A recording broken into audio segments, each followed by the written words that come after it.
സൂചിപ്പിച്ച പോലെ നമ്മുടെ ദൈനംദിന ജീവിതത്തിൽ പല കാര്യങ്ങളും മറന്നു പോകുന്നത് വളരെ ബുദ്ധിമുട്ടേറിയ കാര്യമാണ്. അതുപോലെ ഇതിൻ്റെ കൂടുതൽ സങ്കീർണതകൾ എന്തൊക്കെയാണ്? സങ്കീർണതകൾ പ്രധാനമായിട്ടും ഒന്ന്, ഈ രോഗിക്ക് ഞാൻ നേരത്തെ പറഞ്ഞതുപോലെ സ്ഥലകാല ബോധം ഇല്ലാതെ വരാം. അപ്പോൾ അവർക്ക് ഒരു വഴിയിലേക്ക് പോകുന്ന അല്ലെങ്കിൽ ഒരു ബസ്സിൽ കയറി ഒരു സ്ഥലത്തേക്ക് പോകുന്ന സ്ഥിരമായിട്ട് അറിയാവുന്ന വഴിയായിരിക്കാം, പക്ഷേ ഈ വഴി അവർ മറന്നുപോകും. വഴി മറന്നു പോകുന്ന പോലെ തന്നെ വീട്ടിൽ വളരെ പരിചയമുള്ള മുറികൾ തന്നെ മറന്നുപോകും. അപ്പോൾ ഇത്തരം രോഗികൾ വഴി തെറ്റിപ്പോവാനും അങ്ങനെ ആൾ മിസ്സായി പോകാനും കാണാതാകാനുമുള്ള സാധ്യത ഏറെയാണ്. ഈ ആൾക്കാരെ ഒരു 24 മണിക്കൂറിനുള്ളിൽ തിരിച്ച് കണ്ടെത്താൻ കഴിഞ്ഞില്ല എന്നുണ്ടെങ്കിൽ അത് പിന്നെ കണ്ടെത്തി കിട്ടാനും അവർ മറ്റ് അപകടങ്ങളിലേക്ക് പോകാനുള്ള സാധ്യത ഏറെയാണ്. മറ്റൊന്ന്, അവർക്കൊരു ജഡ്ജ്മെൻറ്റ് എറർ, ഇത് ശരിയാണോ തെറ്റാണോ എന്നുള്ള വേർതിരിച്ചറിയാനുള്ള ഒരു കഴിവ് നഷ്ടപ്പെടാം.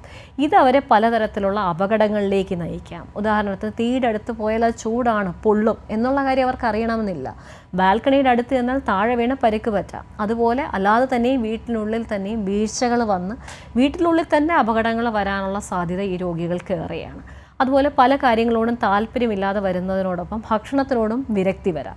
അത് പോഷകാഹാരക്കുറവും നിർജ്ജലീകരണവും ഉണ്ടാക്കാം. ഇതെല്ലാം ഏറ്റവും സാധാരണയായിട്ട് കുറച്ച് വർഷങ്ങൾ കഴിയുമ്പോൾ തന്നെ വരാവുന്നതാണ്.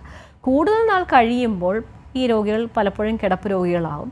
ആ സമയം ഇവർക്ക് ശ്വാസകോശത്തിൽ അണുബാധ, ന്യൂമോണിയ വരാനുള്ള ചാൻസസും വളരെയേറെയാണ്. അണുബാധയുണ്ടാകാം, അതുപോലെ ജന്നി ഉണ്ടാകാം, അപസ്മാരവും അവസാന ഘട്ടങ്ങളിൽ ആൽസമേഴ്സ്, ഡിമെൻഷ്യ രോഗികൾക്കുണ്ടാവാം. ഇത് കൂടാതെ ഇവരുടെ പെരുമാറ്റത്തിലുള്ള മാറ്റങ്ങൾ, ഇത് പലപ്പോഴും സ്വഭാവ വൈകൃതങ്ങളായി തെറ്റിദ്ധരിക്കപ്പെടാം. അത് കുടുംബത്തിലും സമൂഹത്തിലും പല രീതിയിലുള്ള ബുദ്ധിമുട്ടുകളും ഈ രോഗികൾക്ക് ഉണ്ടാക്കാം.